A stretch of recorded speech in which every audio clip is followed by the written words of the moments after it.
Ramadan tá bá ń sọ̀rọ̀ òru rẹ̀ tá bá ń sọ̀rọ̀ tàràwí in tó jẹ́ kí tàràwí ìgbẹ̀hùn náà ni qira'atul Qur'an tí máa gùn yẹn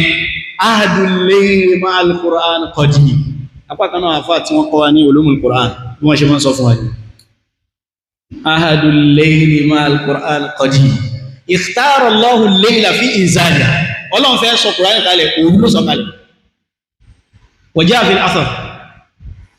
min Sa'id ibn Musayyib radiyallahu anhu rahimahullah oni idha kana al-layl nada munadin fi awwal al-layl tí òru bá ti dé apá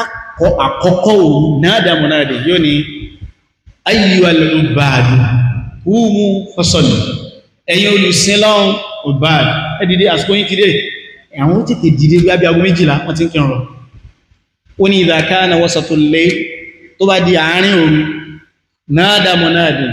olùpẹ̀pẹ̀ kan tó pẹ̀pẹ̀ ayyuhal faizuna mọ̀ṣí jazakumullahu khair ṣẹ́gẹ̀ parí ẹ̀dùn mọ̀ sọ́rọ̀ ayyuhal faizuna ẹ̀yin tẹ́ ti sórí rẹ̀ qumu fasallu ẹ̀yin ẹ̀dìdẹ́ kí ma síkò tí tó wasatul layl gbáyẹn ni Ọlọ́run bó sọ̀kalẹ̀ sí sama'ud dunya ala aqidati ahli sunnah wal jama'ah ó ní idha kana akhirul layl tó bá di ìkànnì òru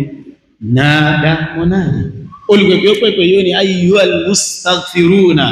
waqtukum ẹ̀yin tẹ́ ẹ máa ń wá foríjì lásìkò yìí tó wa bil ashari hum yastaghfirun